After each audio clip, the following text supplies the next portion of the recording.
സമയം കടന്നുപോയിക്കൊണ്ടിരുന്നു. ക്ലോക്കിൽ മണി 12 അടിച്ചു. പിന്നെ അതൊന്നായി. ആദി എത്തിയിട്ടില്ലായിരുന്നു. ശ്രീദേവി മുറിയിൽ വന്ന് ഭക്ഷണം കഴിക്കാനായി അവളെ നിർബന്ധിച്ചു. ആദി അങ്ങനെ പറഞ്ഞെങ്കിലും ചിലപ്പോൾ വല്ല തിരക്കിലും പെട്ടിട്ടുണ്ടാവും. മോൾ വന്ന് കഴിക്കുക. ഇല്ല വല്യമ്മേ, അദ്ദേഹം വരാമെന്ന് പറയുന്നതല്ലേ. തിരക്കായിരുന്നുവെങ്കിൽ എന്നോട് വിളിച്ചു പറയുമായിരുന്നു. അതുമല്ല, എന്തെങ്കിലും തിരക്കിൽപ്പെട്ട് പോയതാണെങ്കിൽ അദ്ദേഹം കഴിച്ചിട്ടുണ്ടാവില്ലല്ലോ. പാവം, രാവിലെയും പട്ടിണിയാ. എനിക്കാണെങ്കിൽ വലിയ വിശപ്പ് തോന്നില്ല. അദ്ദേഹം വരട്ടെ. ശ്രീദേവി എത്ര നിർബന്ധിച്ചിട്ടും പാർവണ കഴിക്കാൻ കൂട്ടാക്കിയില്ല. ഒടുവിൽ അവളെ അവളുടെ ഇഷ്ടത്തിന് വിട്ടവർ പോയി. ക്ലോക്കിൽ സമയം 2 അടിച്ചു. അത് പിന്നെ 3, 4, 5 രാത്രി 9 മണിയായിട്ടും ആദ്യം എത്തിയില്ല. ശ്രീദേവി വീണ്ടും വന്ന് നിർബന്ധിച്ചെങ്കിലും പാർവണ ഫുഡ് കഴിച്ചതുമില്ല. ആദിയാണെങ്കിൽ ഒരു പ്രാവശ്യം പോലും അവളെ വിളിച്ചില്ല. അവൾ 1-2 പ്രാവശ്യം അങ്ങോട്ട് ട്രൈ ചെയ്തെങ്കിലും കോൾ എടുക്കുന്നുണ്ടായിരുന്നില്ല. ക്ലോക്കിൽ മണി 10 അടിച്ചപ്പോൾ പാർവണയുടെ കണ്ണുകൾ നിറഞ്ഞു വന്നു. ഏകദേശം 11 മണിയായപ്പോൾ ആ മനോഹരമായ 8 കെട്ടിന്റെ പാർക്കിങ്ങിൽ ആദിയുടെ കാർ വന്നു നിന്നു. അവൻ ധൃതിയിൽ ഡോർ തുറന്നിറങ്ങി പൂമുഖത്തേക്ക് ചെന്നു. അവിടെ സോഫയിലിരിക്കുന്ന ഇന്ദിരയെ കണ്ടവൻ അമ്പരന്നു. മുത്തശ്ശി ഇതുവരെ ഉറങ്ങിയില്ലേ? നീ ഇതുവരെ എവിടെയായിരുന്നു ആദി? ഞാൻ എത്രയോ തവണ നിന്നെ വിളിച്ചു. ഒന്ന് മൊബൈൽ അറ്റൻഡ് ചെയ്താൽ എന്താ നിനക്ക്? അവർ തെല്ലൊരു ദേഷ്യത്തോടെ പറഞ്ഞു. ഒന്നും പറയണ്ട മുത്തശ്ശി, ഇന്ന് വളരെ അർജന്റായി പങ്കെടുക്കേണ്ട ഒരു മീറ്റിംഗ് ഉണ്ടായിരുന്നു. അതും ഒരു ചൈനീസ് കമ്പനിയുമായിട്ട്. പ്രതീക്ഷിച്ച സമയത്തൊന്നും മീറ്റിംഗ് തീർന്നില്ലെന്ന് മാത്രമല്ല, പുതിയ കുറേ പ്രൊജക്റ്റുകളെ കുറിച്ച് ഡിസ്കസ് ചെയ്യേണ്ടി വന്നു. ഫോൺ ഞാൻ സൈലന്റിൽ വെച്ചിരുന്നു. 4-5 മണിക്കൂർ എനിക്ക് വേറൊന്നും തന്നെ ശ്രദ്ധിക്കാൻ പറ്റിയില്ല. അല്ല, മുത്തശ്ശി എന്തിനാ എന്നെ വിളിച്ചത്? ഞാൻ വിളിച്ചത് എന്തിനാണെന്ന് എനിക്കറിയില്ലേ? നിന്റെ രാവിലത്തെ പെർഫോമൻസ് കാരണം ഷിക ഇതുവരെ ഒന്നും കഴിച്ചിട്ടില്ല. കരഞ്ഞ് അതിനെ വയ്യാണ്ടായി. വല്ല അസുഖവും വന്നാൽ എന്തു ചെയ്യും? നിനക്കിപ്പോൾ ഒരു കല്യാണം കഴിച്ചതെന്ന് വെച്ച് അന്യത്തെ വേണ്ടതായോ? ഇന്ദിരയുടെ ചോദ്യത്തിൽ ആദിക്ക് ചെറുതല്ലാത്ത വേദന തോന്നി. മുത്തശ്ശിക്ക് എന്നെ വേദനിപ്പിക്കണമെന്ന് ആണെങ്കിൽ വേറെ എന്തെങ്കിലും പറഞ്ഞുകൂടെ? ഞാൻ എങ്ങനെയുള്ള ആളാണെന്ന് മുത്തശ്ശിക്കറിയാം. എൻ്റെ മനസ്സിൽ പൊന്നുവിനുള്ള സ്ഥാനവും മുത്തശ്ശിക്കറിയാം. പിന്നെ എന്തിനാ ഇങ്ങനെയൊക്കെ പറയുന്നത്? അവൻ്റെ വാക്കുകൾ കേട്ടതും ഇന്ദിര ഒന്ന് തണുത്തു. ഞാൻ നിന്നെ വിഷമിപ്പിക്കാൻ വേണ്ടി പറഞ്ഞതല്ല ആദി. പക്ഷേ എനിക്കിതൊക്കെ കണ്ടിട്ടാകെ വയ്യാണ്ടായിരിക്കുന്നു.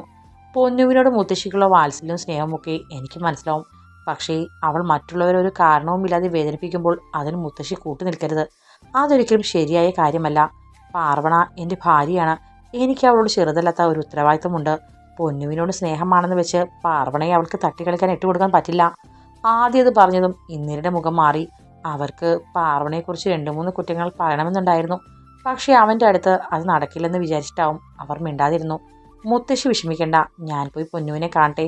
തൻ്റെ ശിരസിലും തലോടലേറ്റതറിഞ്ഞ് കണ്ണടച്ച് കിടക്കുകയായിരുന്ന ഷിക മിഴികൾ തുറന്നു. ആദ്യം കണ്ടതും അവളുടെ മുഖം ദേഷ്യത്തിൽ കടുത്തു. ഒറ്റത്തട്ടിന് അവൾ അവൻ്റെ കൈകൾ കുടഞ്ഞെറിഞ്ഞു. എന്തു പറ്റി പൊന്നു? എന്താ നീ ഭക്ഷണം കഴിക്കാതിരുന്നത്? ഒന്നും കഴിച്ചില്ലെങ്കിൽ നിനക്ക് വയ്യാണ്ടാവില്ലേ? പൊന്നു? ഏത് പൊന്നു? ഞാനൊരു സൈക്കോ ആണെന്നല്ലേ ഇന്ന് രാവിലെ കൂടി ഏട്ടൻ എല്ലാവരുടെയും മുന്നിൽ വെച്ച് പറഞ്ഞത്? അതും ഏട്ടൻ്റെ ഭാര്യ ആ കെട്ടില്ലമ്മയെ സന്തോഷിപ്പിക്കാൻ. നീ എന്താ പൊന്നു ഇങ്ങനെയൊക്കെ പറയുന്നത്? അവൾ നിന്റെ ഏട്ടൻ്റെ ഭാര്യയാണ്. അവളെക്കുറിച്ച് ബഹുമാനമില്ലാതെ സംസാരിക്കരുത്. ഓ, സ്വന്തം ഭാര്യയെ പറഞ്ഞപ്പോൾ കൊള്ളുന്നുണ്ടല്ലേ? അല്ലെങ്കിലും എനിക്കെല്ലാം മനസ്സിലാവുന്നുണ്ട്. ഏതോ ഒരുത്തരുടെ തൊലിവെളുപ്പ് കണ്ടപ്പോൾ സ്വന്തം അനിയത്തിയെ മറന്നു. പൊന്നു? ആദിയുടെ ശബ്ദം കടുത്തു. അത് കണ്ടപ്പോൾ ഷിയയ്ക്ക് വല്ലായ്മ തോന്നി. അവളൊന്നും മിണ്ടാതെ തലകൊമ്പിട്ടിരുന്നു. അവളുടെ കണ്ണുകൾ നിറഞ്ഞൊഴുകുന്നത് അവൻ കണ്ടു. കരഞ്ഞ് അവളുടെ മുഖവും കൺപോളകളും വീർത്തിരുന്നു. അവൻ്റെ നെഞ്ചിൽ ഒരു സങ്കടക്കടൽ അലഴിച്ചു. എത്ര ദേഷ്യം അവളോട് തോന്നിയാലും അവളുടെ വേദന അവന് സഹിക്കാൻ സാധിക്കില്ലായിരുന്നു. കുഞ്ഞാൾ മുതൽ അങ്ങനെയാണ്. അവൻ പതിയെ അവളുടെ അടുത്തിരുന്ന് ശിരസിൽ തലോടി. പൊന്നു, ഞാൻ സത്യമായിട്ട് പറയുന്നു, നിന്നേക്കാൾ വലുതായി എനിക്കൊന്നുമില്ല, ആരുമില്ല. പക്ഷേ നീ പാർവണയോട് അനാവശ്യ വിരോധം കാണിക്കരുത്. അവൾ ജീവിതത്തിൽ ഒരുപാട് അനുഭവിച്ച കുട്ടിയാണ്. നിന്റെ ഏട്ടനെ ഒരുപാട് സ്നേഹിച്ചു പോയി എന്നുള്ള ഒറ്റ കാര്യത്തിന് നീ അവളിങ്ങനെ വേദനിപ്പിക്കരുത്. അവൾക്ക് ഏട്ടനോട് സ്നേഹമുണ്ടെന്നോ? ഞാനത് വിശ്വസിക്കില്ല. പിന്നെ എല്ലാ പെണ്ണുങ്ങൾക്കും ഏട്ടനോട് സ്നേഹം കാണും. പണവും ആഭിജാത്യവും ആവശ്യത്തിനുണ്ട്. പക്ഷേ ഇതൊന്നുമില്ലാത്ത ഏട്ടനെ ഈ പാർവണ സ്നേഹിക്കുമോ? ഞാൻ അനാമിക ചേച്ചിയെ ഏട്ടന് വേണ്ടി കണ്ടുപിടിച്ചപ്പോൾ ഏട്ടൻ ആ ചേച്ചിയെ വേണ്ട എന്നിട്ട് കെട്ടിയെഴുന്നള്ളിച്ച് കൊണ്ടുവന്നത് ഇങ്ങനെ ഒരുവളെ. അനാമിക ചേച്ചി ഏട്ടൻ്റെ പണം നോക്കാതെ ഏട്ടനെ സ്നേഹിക്കും. കാരണം ചേച്ചി ഈ പാർവണയെ പോലെ അഷ്ടിക്ക് വകയില്ലാത്തവളല്ല. കാശ് കണ്ടു മടുത്തവളാ. ഒരിക്കലും പണമില്ലാത്ത ആദിശേഷനെ പാർവണ സ്നേഹിക്കില്ല. സ്നേഹിക്കും. ആദിയുടെ ശബ്ദം ഉറച്ചതായിരുന്നു. കാൽക്കാശിന് ഗതിയില്ലാത്ത ഒരുവനാണ് ഞാനെങ്കിലും പാർവണ എന്നെ സ്നേഹിക്കുമായിരുന്നു. പക്ഷേ അനാമികയ്ക്ക് ഒരിക്കലും അതിന് കഴിയില്ല. അത് ഞാൻ വ്യക്തമായി അറിഞ്ഞ കാര്യമാണ്. ഷിക മനസ്സിലാതെ അവനെ നോക്കി. എനിക്ക് ഒരുപാടൊന്നും വിശദീകരണം തരാൻ വയ്യ പൊന്നു. നീ അറിയാത്ത കുറേ കാര്യങ്ങളുണ്ട്. പക്ഷെ നിനക്കൊന്നും മനസ്സിലാകാനുള്ള പക്വതയുമായിട്ടില്ല. നോക്ക്, ഏട്ടന് ഇവിടുന്ന് രാവിലെ പോയതാണ്. വല്ലാത്ത തളർച്ചയും ക്ഷീണവുമുണ്ട്. ശരീരത്തിന് തളർച്ചയേക്കാൾ വലുതാണ് നിന്റെ വിഷമം കണ്ടിട്ടുള്ള സങ്കടം. ഇനിയും ഏട്ടന് വിഷമിപ്പിക്കാതെ വന്ന് മോൾ ഫുഡ് കഴിക്കുക. ഞാൻ വരില്ല, ഏട്ടൻ എൻ്റെ ഭാര്യ കഴിപ്പിച്ചാൽ മതി. ഷിക വീണ്ടും വാശി പിടിച്ചു. ഞാനിപ്പോൾ എന്ത് ചെയ്യണം പൊന്നു? എല്ലാവരുടെയും മുന്നിൽ വെച്ച് നിന്നോട് മാപ്പ് ചോദിക്കണോ? വേണമെങ്കിൽ ഞാൻ മാപ്പ് ചോദിക്കാം, തെറ്റെൻ്റെതാണെന്ന് ഏറ്റു പറയാം. പക്ഷേ പാർവണയെ ഞാൻ ആവശ്യമായിട്ട് ഉപദ്രവിക്കാതിരുന്നാൽ മതി. ആദ്യത് പറഞ്ഞപ്പോൾ ഷികയുടെ കണ്ണുകൾ വീണ്ടും നിറഞ്ഞു. കണ്ണുനീർ തുള്ളികൾ ചാലിട്ടൊഴുകി. അവൻ പെട്ടെന്ന് തന്നെ അവളെ നെഞ്ചോട് ചേർത്ത് പിടിച്ചു. പ്ലീസ് പൊന്നു, ഇങ്ങനെ കരയില്ലേ, എനിക്ക് സഹിക്കാൻ പറ്റുന്നില്ല. ഏട്ടൻ എന്നെ ഇഷ്ടമല്ലേ? ഷിക കരഞ്ഞുകൊണ്ട് ചോദിച്ചു. അതോ, ആ പാർവണയെ മാത്രമേ ഇപ്പോൾ സ്നേഹിക്കുന്നുള്ളൂ? ഏട്ടന് നിന്നെ ഒരുപാട് ഒരുപാട് ഇഷ്ടമാണ് പൊന്നു. നിനക്കാണത് മനസ്സിലാവാത്തത്. മറ്റാരേക്കാളും എനിക്ക് നിന്നെ ഇഷ്ടമാണ്. അവളുടെ മനസ്സറിഞ്ഞ പോലെ അവൻ പറഞ്ഞു. വാ മോളെ, വന്ന് ഫുഡ് കഴിക്കുക, ഏട്ടൻ്റെ പൊന്നല്ലേ. ഷിക ഒന്നും മിണ്ടാതെ ബെഡിൽ നിന്ന് എഴുന്നേറ്റു. അല്ലെങ്കിലും ഒരു പരിധിയിൽ കൂടുതൽ ആദിയോട് വഴക്കിട്ടിരിക്കാൻ അവൾക്ക് കഴിയില്ലായിരുന്നു. ഏട്ടൻ രാത്രി ഫുഡ് കഴിച്ചില്ലേ? ഇല്ല മോളൂ, നിന്റെ കൂടെ കഴിക്കാമെന്ന് വിചാരിച്ചു വന്നതാ. ആദി പിന്നെയും എന്തൊക്കെയോ അന്യായ വാക്കുകൾ പറഞ്ഞ് അവളെ ഡൈനിങ് ഹാളിലോട്ട് കൂട്ടിക്കൊണ്ടുപോയി. സെർവൻസ് ഭക്ഷണം എടുത്തു വെച്ചു. അവൻ പ്ലേറ്റിൽ നിന്ന് ഫുഡ് വാരി ഷികയുടെ വായിൽ വെച്ചു കൊടുത്തു. കളിച്ചും ചിരിച്ചും അവർ ഭക്ഷണം കഴിച്ചു. റൂമിൽ വല്ലാത്തൊരു ശ്വാസം മുട്ടലോടെ ഇരിക്കുകയായിരുന്നു പാർവണ. മണി 11:30 ആദിയെ എത്ര വിളിച്ചിട്ടും കിട്ടിയിരുന്നില്ല. അവൻ എന്തു പറ്റിയെന്നുള്ള ആദി അവളുടെ നെഞ്ചിൽ നിറഞ്ഞു നിന്നു. ടെൻഷൻ സഹിക്കാനാവാതെ അവൾ മുറിയിൽ നിന്ന് പുറത്തേക്ക് ഇറങ്ങി. ശ്രീദേവിയോട് പറയാമെന്ന് വിചാരിച്ചു. വല്യമ്മ കിടന്നു കാണും. പക്ഷെ എന്തു ചെയ്യാനാ? പെട്ടെന്ന് വരാമെന്ന് പറഞ്ഞു പോയ ആളല്ലേ. ഇത്രയും താമസിച്ചിട്ടും എത്താത്തത് കാണുമ്പോൾ എന്തൊക്കെയൊരു പേടി. മുറിയിൽ നിന്ന് ഇറങ്ങി നീണ്ട ഇടനാഴി കടന്ന് ഡൈനിങ് ഹാളിലേക്ക് നയിക്കുന്ന കോണിപ്പടി ഇറങ്ങി. അതിനും അപ്പുറത്താണ് വല്യമ്മയുടെ മുറി. അങ്ങോട്ട് ചെന്ന പാർവണ തറഞ്ഞു നിന്നുപോയി. അവിടെ അതാ ആദിയും ഷികയും ഇരുന്ന് ഭക്ഷണം കഴിക്കുന്നു. കൂട്ടത്തിൽ ഇന്ദിരാമ്മയുമുണ്ട്. അവർ ഓരോ തമാശകൾ പറഞ്ഞ് സന്തോഷിച്ച് ചുറ്റും നടക്കുന്നൊന്നും ശ്രദ്ധിക്കാതെ ഫുഡ് കഴിക്കുകയാണ്. ആദി ഷികയ്ക്ക് വാരി കൊടുക്കുകയും സ്വയം കഴിക്കുകയും ചെയ്യുന്നുണ്ട്. അത് കണ്ട് പാർവണിക്ക് വല്ലാതെ സങ്കടം വന്നു. ഒരു പൊട്ടിക്കരച്ചിൽ തൊണ്ടക്കുഴിയിൽ വന്ന് തങ്ങി. അപ്പോൾ ആൾ വന്നിട്ട് കുറേ നേരമായി. എന്തുകൊണ്ട് തന്നോട് പറഞ്ഞില്ല? താനിവിടെ വിഷമിച്ചിരിക്കുന്ന കാര്യം അദ്ദേഹത്തിന് അറിഞ്ഞുകൂടെ? പാർവണ അവിടെ നിൽക്കുന്നത് ആദിയെ മറ്റുള്ളവരെ ശ്രദ്ധിച്ചില്ല. ഒരു നിമിഷം കൂടി അങ്ങനെ നിന്നിട്ട് സങ്കടം സഹിക്കാനാവാതെ അവൾ മുറിയിലേക്ക് തിരിച്ചു വന്നു. ബെഡിലിരുന്ന് വിങ്ങിക്കരഞ്ഞു. ഷികയുണ്ടാക്കിയ പ്രശ്നം മൂലം രാവിലെ പോലും ഒന്നും കാര്യമായി കഴിക്കാത്തത് കൊണ്ട് അവൾ വല്ലാതെ തളർന്നിരുന്നു. ഷികയെ ഭക്ഷണം കഴിപ്പിച്ച ശേഷം ആദ്യം അവളെ മുറിയിൽ കൊണ്ടുവന്ന് കിടത്തി. ഏട്ടാ, കുറച്ചു നേരം കൂടി ഇവിടെ ഇരിക്കാമോ? ഞാൻ ഉറങ്ങുന്നത് വരെ. അവളൊരു കൊഞ്ചിലോടെ അവനോട് ചോദിച്ചു. അവനൊരു പുഞ്ചിരിയോടെ അവൾക്കരികിൽ ബെഡിലിരുന്നു. അവൻ്റെ കൈകൾ അവൾ ശിരസിലൂടെ തഴുകിക്കൊണ്ടിരുന്നു. ഷികയ്ക്ക് മനസ്സിൽ വല്ലാത്തൊരു ഉന്മാദം തോന്നി. എടി പാർവണേ, ഒരിക്കലും എൻ്റെ ഏട്ടൻ നിന്നെ സ്വന്തമാക്കില്ല. എന്നേക്കാൾ കൂടുതൽ നിന്നെ സ്നേഹിക്കുകയുമില്ല. അഥവാ ഏട്ടൻ നിന്നെ സ്നേഹിച്ചാൽ ആ സ്നേഹം തകർക്കാനുള്ള എല്ലാ വഴികളും ഞാൻ നോക്കും. ഉറപ്പായും നിന്റെ സ്ഥാനത്ത് അനാമിക ചേച്ചി ഞാൻ ഇവിടെ കൊണ്ടുവന്നിരിക്കും. നീ എന്താ മോളെ ചിന്തിക്കുന്നത്? ഉറങ്ങുന്നില്ലേ? അവൻ ചോദിച്ചു. ആ ഏട്ടാ, ഉറങ്ങാൻ പോവാണ്. ഞാൻ ഉറങ്ങിയിട്ട് പോയാൽ മതി കേട്ടോ. ശരി. ആദ്യ ഒരു പുഞ്ചിരിയോടെ വീണ്ടും അവളുടെ നെറുകയിൽ തലോടി. കുറേ നേരം കൂടി കഴിഞ്ഞു പോയി. ഉറങ്ങിക്കഴിഞ്ഞ ശേഷം അവളെ പുതപ്പിച്ചിട്ട് ആദി വാതിൽ ചാരി പതിയെ പുറത്തോട്ട് ഇറങ്ങി. സ്വന്തം ബെഡ്റൂമിലേക്ക് ചെന്നു. പാർവണ ഉറങ്ങിയിട്ടുണ്ടാവുമെന്നാണ് അവൻ വിചാരിച്ചത്. പക്ഷേ അവൾ മടിയിൽ തല താങ്ങി ബെഡിലിരിക്കുകയായിരുന്നു. അവന് വല്ലായ്മ തോന്നി. പാർവണ, അവൻ മെല്ലെ വിളിച്ചു. അവൾ മുഖമുയർത്തിയപ്പോൾ കരഞ്ഞു കലയുന്ന കണ്ണുകളാണ് അവനെ എതിരിട്ടത്. അവനെ കണ്ടതും അവൾ പിടഞ്ഞെഴുന്നേറ്റു. എന്താ പാറുകുട്ടി, എന്തിനാ നീ കരയുന്നത്? ഒന്നുമില്ല സർ. അവളുടെ ശബ്ദം വല്ലാതെ നേർത്തിരുന്നു. ആദിക്ക് അസ്വസ്ഥത തോന്നി. ഞാൻ വരാൻ വൈകിയതിനാണോ? എന്നോട് ക്ഷമിക്കണം, മനഃപൂർവ്വമല്ല. കുറച്ച് തിരക്കായിപ്പോയി. പെട്ടെന്ന് ഒഴിവാക്കാനൊക്കത്ത കുറച്ച് കാര്യങ്ങൾ വന്നു. നിനക്ക് ഉറങ്ങിക്കൂടായിരുന്നോ? എന്തിനാ ഇത്ര നേരം ഉറങ്ങാതിരുന്നത്? ആ ചോദ്യം കേട്ടപ്പോൾ പാർവണയുടെ കണ്ണുകൾ നിറഞ്ഞു വന്നു. അവൾക്ക് ഹൃദയം കുത്തി തറയ്ക്കുന്ന ഒരു വേദന ഉണ്ടായി. എന്താ, എന്തു പറ്റി? ആദ്യം അവളുടെ അടുത്തേക്ക് ചെന്ന് ചുമലിൽ കൈവച്ചു. അവൾ പതിയെ അവൻ്റെ കൈയെടുത്ത് മാറ്റി. ഒന്നുമില്ല, വളരെ നിർവികാരമായി പറഞ്ഞു. ഒന്നുമില്ലാഞ്ഞിട്ടാണോ നീ ഇങ്ങനെ കരയുന്നത്? സി പാർവണ, ഞാൻ വളരെ തിരക്കുള്ളൊരു ബിസിനസ്സുകാരനാണ്. ചിലപ്പോൾ പറയുന്ന സമയത്തൊന്നും വരാൻ പറ്റില്ല. ദയവ് ചെയ്ത് എൻ്റെ അവസ്ഥ മനസ്സിലാക്കണം. എൻ്റെ ഭാര്യ എൻ്റെ തിരക്കുകൾ മനസ്സിലാക്കിയില്ലെങ്കിൽ നമ്മുടെ ലൈഫ് വളരെ ബോറാകും. സാരമില്ല സർ, ഞാൻ മനസ്സിലാകുന്നു. എന്നിട്ടാണോ നീ ഇങ്ങനെ വിഷമിച്ചിരിക്കുന്നത്? അവളിൽ നിന്ന് പെട്ടെന്നൊരു ഏങ്ങൽ പുറത്തു വന്നു. ആദി വല്ലായ്മയോട് വീണ്ടും അവൾക്കടുത്തേക്ക് നീങ്ങി നിന്നു. എന്താ ഇത്? ഇങ്ങനെ കരയാൻ മാത്രം ഇവിടെ ഇപ്പോൾ എന്തുണ്ടായി? അവൻ അവളെ ചേർത്ത് പിടിക്കാൻ തുടങ്ങിയതും അവൾ പെട്ടെന്ന് അകന്നു മാറി. ഒന്നുമില്ല, സാറ് ഉറങ്ങിക്കോളൂ, ഞാൻ കുറച്ചു നേരം കഴിഞ്ഞ് കിടന്നോളാം. ആദിക്ക് വല്ലാത്ത അസ്വസ്ഥത തോന്നി. അവൻ അവളെ നോക്കിയിട്ട് റൂമിന് പുറത്തേക്ക് ഇറങ്ങിപ്പോയി. അതുകൂടി കണ്ടപ്പോൾ പാർവണയ്ക്ക് സങ്കടം സഹിക്കാൻ വയ്യാണ്ടായി. അവൾ ബെഡിലിരുന്ന് പൊട്ടിക്കരഞ്ഞു. ആദ്യ റൂമിന് പുറത്തേക്ക് കടന്ന് സീറ്റ് ഔട്ടിലെത്തി. ഒരു വല്ലായ്മയുടെ പൂമുഖത്തെ വിശാലമായ സോഫയിലേക്ക് ചാരി കിടന്നു. കുറച്ച് സമയത്തിന് ശേഷം പിന്നെയും എന്തൊക്കെയോ അസ്വസ്ഥതകൾ തോന്നി അവൻ എഴുന്നേറ്റു. ഷർട്ടിൻ്റെ പോക്കറ്റിൽ നിന്ന് സിഗരറ്റ് എടുത്ത് കത്തിച്ചു. കുറേ നേരം അങ്ങനെ കഴിഞ്ഞുപോയി. അപ്പോഴാണ് ആരുടെയോ കാൽപ്പെരുമരം കേട്ടത്. തലയുയർത്തി നോക്കിയപ്പോൾ ശ്രീദേവി വല്യമ്മയാണ്. അവൻ പെട്ടെന്ന് സിഗരറ്റ് എടുത്ത് ടീപ്പോയിൽ വെച്ചിരുന്ന ആഷ്ട്രയിൽ കുത്തിക്കെടുത്തി. നീ എന്താ കണ്ണ ഇവിടെ വന്നിരിക്കുന്നത്? ഇത്രയും നേരമായിട്ട് നീ ഉറങ്ങിയില്ലേ? പാറമണമോൾ എവിടെ? മുറിയിലാണോ? ആദ്യം പരിങ്ങി. അത് വല്യമ്മേ, അവൾ മുറിയിലാണ്. നീ എന്ത് പണിയാ കാണിച്ചത് കണ്ണാ? ആ കുട്ടി രാവിലെ മുതൽ നിന്നെ പ്രതീക്ഷിച്ച് പട്ടിണി ഇരിക്കുകയായിരുന്നു. എന്തായാലും രാത്രിയെങ്കിൽ നിങ്ങൾ ഒരുമിച്ച് കഴിച്ചല്ലോ, അത് നന്നായി. ദിവസം മുഴുവൻ ഇങ്ങനെ പട്ടിണി ഇരുന്നാൽ അതിന് വല്ല അസുഖവും വരും. അവളാണെങ്കിൽ ഞാൻ എത്ര നിർബന്ധിച്ചിട്ടും ഭക്ഷണം കഴിക്കാൻ കൂട്ടാക്കിയില്ല. ശ്രീദേവിയുടെ വാക്കുകൾ കേട്ട് ആദ്യം ഞെട്ടിപ്പോയി. വല്യമ്മ എന്താ പറഞ്ഞു വരുന്നത്? പാർവണ എന്നെ കാത്ത് ഭക്ഷണം കഴിക്കാതിരുന്നെന്നോ? നീയല്ലേ അതിനോട് പറഞ്ഞത് നീ വന്നിട്ട് ഭക്ഷണം കഴിക്കാമെന്ന്? ആ കുട്ടി അത് വിശ്വസിച്ച് രാത്രി വരെ പട്ടിണി ഇരുന്നു. അല്ല, നിങ്ങൾ ഒരുമിച്ച് അത്താഴം കഴിച്ചില്ലേ? ആദി അസ്വസ്ഥതയോടെ തലക്കടിച്ചു. ഞാൻ വന്നപ്പോൾ അവൾ കരഞ്ഞുകൊണ്ടിരിക്കുന്നതാണ് കണ്ടത്. എന്താണെന്ന് ചോദിച്ചിട്ട് ഒന്നും പറഞ്ഞില്ല. പക്ഷേ ഇതാണ് കാര്യമെന്ന് എനിക്ക് മനസ്സിലായില്ല. എനിക്കിന്ന് വല്ലാത്ത തിരക്കായിരുന്നു. അതുകൊണ്ടാണ് അവളോട് പറഞ്ഞ പ്രോമിസ് പാലിക്കാൻ കഴിയാതിരുന്നത്. പക്ഷേ അതിനവൾ പട്ടിണിരുന്ന് കളയുമെന്ന് ഞാൻ ഓർത്തില്ല. അവനൊരു കുറ്റബോധത്തോടെ പറഞ്ഞു. അയ്യോ, നീ എന്നാ വേഗം ചെല്ലും മോനെ. പാവം കുട്ടി ഒരുപാട് വിഷമിച്ചു. ശ്രീദേവി പറഞ്ഞു കേട്ട് ആദി വേവരാതിയുടെ മുറിയിലേക്ക് ചെന്നു. പാർവണ ബെഡിൽ ഒരു വശം ചെരിഞ്ഞ് കിടക്കുകയായിരുന്നു.